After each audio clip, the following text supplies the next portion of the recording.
Fala pessoal, beleza? Hoje a gente vai falar um pouquinho sobre a teoria sintética da evolução, ou também conhecido pelo neodarwinismo. Só para a gente relembrar um pouquinho, pessoal, as ideias de Lamarck elas foram contestadas por vários pesquisadores. E as ideias de Darwin e Wallace também não foram aceitas de imediato pela comunidade científica. Para muitas pessoas era difícil aceitar que as espécies sofriam modificação. Então, tanto Lamarck como Darwin e Wallace, eles não conseguiram explicar de modo satisfatório a origem da variabilidade nas populações, nem como as características eram transmitidas ao longo das gerações. E muitos cientistas foram resistentes às ideias da teoria de Darwin e Wallace, porque para eles aceitarem essas ideias, eles tinham que admitir que a própria espécie humana tinha surgido por evolução a partir de outros animais. E isso causou discussões muito intensas na época, né? Porque isso contrariava o senso vigente de que a espécie humana fosse especial, né? Que ela fosse diferente das demais.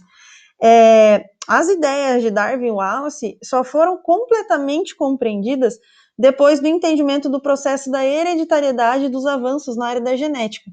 Então, o darwinismo ele considerava as variações entre os indivíduos de uma população, mas ela não foi capaz de explicar o que causava essas variações.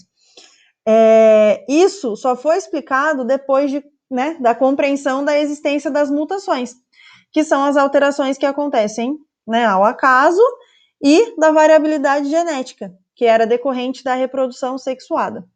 Então, o reconhecimento dos estudos de Mendel e a compreensão do processo de hereditariedade, elas foram muito importantes, para poder fundamentar as ideias de Darwin e Wallace. Os avanços na genética também ajudaram a responder, como as variações surgiam. E com isso, foi compreendido que as mutações, que as alterações que ocorrem ao acaso no material genético, que é a definição de mutação, era um dos agentes responsáveis pela variação nos indivíduos de uma população. E pessoal, só para esclarecer aqui, as mutações elas não ocorrem com o propósito de conferir uma vantagem a um indivíduo, tá? Elas acontecem ao acaso. E esses novos conhecimentos foram incluídos à teoria da evolução de Darwin e Wallace. E aí deu origem à teoria sintética da evolução, que também é conhecida como neodarwinismo. E de acordo com essa teoria sintética da evolução, que é a teoria que é aceita atualmente, tá, pessoal, para explicar a diversidade dos seres vivos, novas características podiam surgir por mutação, ou seja, por alterações nos genes. E esses novos alelos, eles podem levar às novas características. Então, algumas delas são vantajosas e podem aumentar a chance de um organismo sobreviver e deixar descendentes. Outras mutações podem prejudicar o organismo de alguma forma, diminuindo o sucesso na competição com os outros organismos e reduzindo as chances de deixar descendentes. E também tem ainda aquelas mutações que podem não fazer nenhuma diferença, para a sobrevivência do organismo. E é legal vocês entenderem, pessoal, que os principais conceitos que são envolvidos no neodarwinismo as variações, dentro de uma população, seleção natural e a sobrevivência dos mais aptos, beleza? Aqui está um esqueminha sobre o aumento da frequência de certas características em uma população. Isso de acordo com o neodarwinismo, tá, pessoal? Então, a gente pode ver aqui quais são os motivos, de aumentar. Vamos lá, superprodução. Então, cada espécie produz mais indivíduos do que pode sobreviver até a maturidade. A variação genética. Os indivíduos de uma população, eles podem diferir em características como tamanho, cor, força, velocidade, capacidade de encontrar comida ou também de resistência a doenças. 3. Luta pela sobrevivência. Então, os indivíduos, provavelmente, eles competem uns com os outros pelos recursos, que são limitados. E, além disso, alguns indivíduos serão prejudicados por predação, doença ou condições desfavoráveis. E tem também, o 4 aqui, a reprodução diferencial, que é os indivíduos que têm certas características que são mais propensos a sobreviver e se reproduzir do que os indivíduos que não possuem essas características. E com o tempo, né, essas características elas tornam-se mais frequentes na população. A reprodução sexuada, por combinar genes maternos e paternos, ela também produz combinações novas de genes e de características na descendência. Além disso, pessoal, na meiose, durante o pareamento dos cromossomos homólogos, pode haver troca de pedaços entre os cromossomos, é um processo que a gente chama de crossing over. E isso também possibilita a recombinação gênica, sendo outra fonte de variabilidade genética. Então, a mutação e a reprodução sexuada são processos importantes de evolução, porque elas geram variabilidade. A seleção natural ou artificial, ela atua sobre as variações, e no decorrer do tempo, as alterações genéticas são selecionadas. Então, aquelas que permitem uma melhor adaptação, né, dos seres ao ambiente, elas serão conservadas. E depois de várias gerações, né, sob pressão evolutiva diferente em cada população, essas alterações, elas podem levar ao surgimento de uma nova espécie, beleza? Aqui está um esquema simplificadinho, né, da teoria da sintética da evolução, né, o neodarwinismo. Então, aqui diz que as variações, elas podem vir das mutações ou da recombinação gênica na reprodução assexuada. Essas variações acaba tendo uma seleção natural ou artificial, né, com essas variações, que acontece que o mais apto sobrevive, acontece a fixação dessas variações favoráveis, que é o mais lógico acontecer, né, os organismos que são mais aptos vão sobreviver e eles vão passar, né, essas características para os seus descendentes e com isso acaba surgindo uma nova espécie. Aqui, pessoal, é um esquema de como acontece a formação das novas espécies de acordo com o neodarwinismo, tá? Então, o que acontece? Vamos lá. Uma pequena população de pássaros voa do continente sul-americano, onde eles se alimentam de semente de vários tamanhos e se tornam residentes de uma ilha distante. Aí o 2. As aves, elas produzem muitos descendentes, que apresentam diferentes tamanhos de bico. E essa variação é devido às mutações de genes que afetam o tamanho do bico. Devido a recursos ilimitados, devido a recursos limitados, nem todos os descendentes reproduzem. Por quê? Porque existem alguns descendentes que têm as características mais aptas para a reprodução do que outros. Então, as sementes desta ilha, elas são relativamente grandes. O que acontece? Os descendentes que possuem bicos maiores, eles são melhores em esmagar essas sementes. Por isso, ele tem maior probabilidade de sobreviver e se reproduzir. As aves da próxima geração, descendentes das aves que foram sobreviventes, né, que têm os bicos maiores, tendem a ter a mesma característica, ou seja, bicos maiores.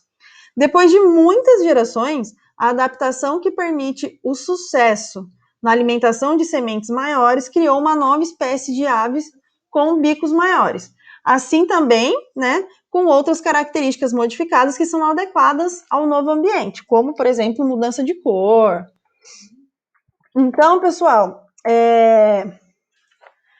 essa parte era a parte do neodarwinismo, tá, que eu queria falar para vocês. Se ficou alguma dúvida, vocês podem me perguntar, tá? Mas essas são as hipóteses, né, levantadas pelo neodarwinismo, que agora é a teoria que é aceita, né, atualmente. Agora a gente vai falar um pouquinho sobre as evidências da evolução. Então, atualmente, né, diversas áreas da biologia, elas fornecem evidências que comprovam, né, que teve a evolução biológica. Como, por exemplo, a paleontologia, que é o estudo dos fósseis, a anatomia, né, que faz o estudo da estrutura corporal, e a embriologia, com o estudo do desenvolvimento dos embriões, e a genética, por meio da comparação do DNA. Nos fósseis, né, a existência dos fósseis é o mais forte indício de que o nosso planeta já foi habitado por seres que não estão mais aqui nos dias de hoje. E alguns desses fósseis, eles apresentam semelhanças com as espécies atuais. E isso, né, fornece evidência de parentesco evolutivo. E os cientistas, eles consideram os fósseis como testemunhos de evolução. Então, pessoal, os fósseis, eles são raros, tá? E não é fácil encontrar. E só que também eles são uma fonte rica de informações, né? Eles fornecem evidências de como era a vida no passado.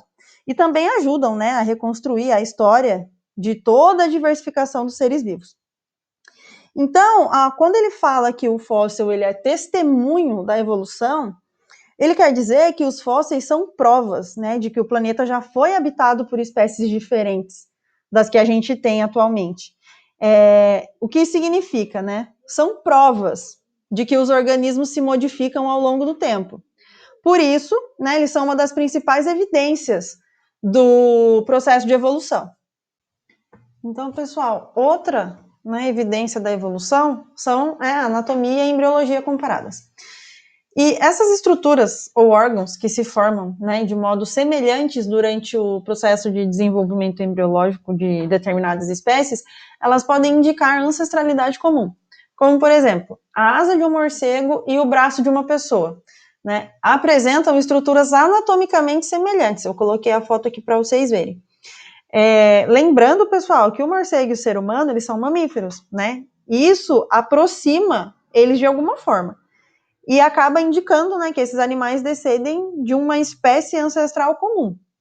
E nesse caso, essas estruturas, elas são chamadas de órgãos homólogos, tá? E apesar da origem embrionária ser comum, os órgãos homólogos, eles podem desempenhar diferentes funções. E isso, né, pode ser explicado pela diversificação que é decorrente da adaptação dos organismos a modos de vida diferentes. Isso a gente conhece como divergência adaptativa, beleza? Tem também outras estruturas, né, ou órgãos que não têm a mesma origem embriológica, mas eles apresentam funções semelhantes, como, por exemplo, as asas de uma ave e as asas de um inseto. Essas estruturas, elas são chamadas de órgãos análogos, tá? E isso pode ser explicado pela diversificação decorrente da adaptação a modos de vida semelhantes. E isso faz com que os organismos pouco aparentados entre si, eles apresentem estruturas corporais semelhantes. Esse processo a gente chama de convergência adaptativa, tá? Pessoal, ambos os animais, né, tanto os insetos quanto as aves, eles têm as asas que servem para voar, mas elas são anatomicamente diferentes. E a evolução, né, dos órgãos análogos, ela ocorre de modo independente nos grupos de seres vivos que não possuem ancestral comum exclusivo, beleza? E tem também, né, os órgãos vestigiais, que são estruturas que são pouco desenvolvidas ou sem função expressiva no organismo. Esses órgãos, né, eles podem ter sido importantes nos ancestrais. A sua existência nos organismos recentes é mais uma prova da adaptação. Nos seres humanos, né, tem os tubérculos de Darwin. Eu coloquei aqui para vocês uma foto para vocês verem.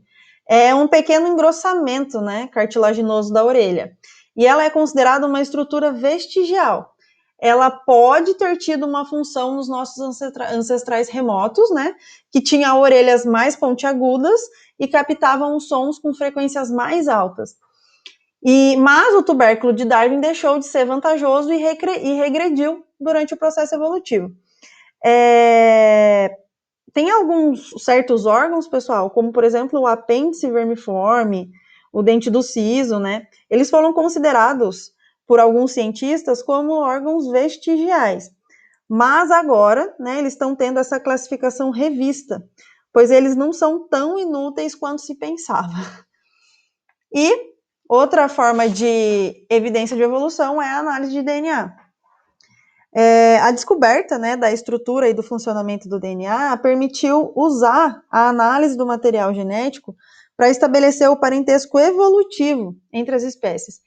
Então, quanto maior a semelhança molecular, maior a proximidade evolutiva entre os organismos. Pessoal, o que eu queria passar para vocês hoje era isso, tá? Se ficar alguma dúvida, vocês podem me perguntar, tá? Tanto sobre o neodarwinismo, né, quanto as evidências de evolução, eu estou à disposição de vocês, beleza? Até a próxima.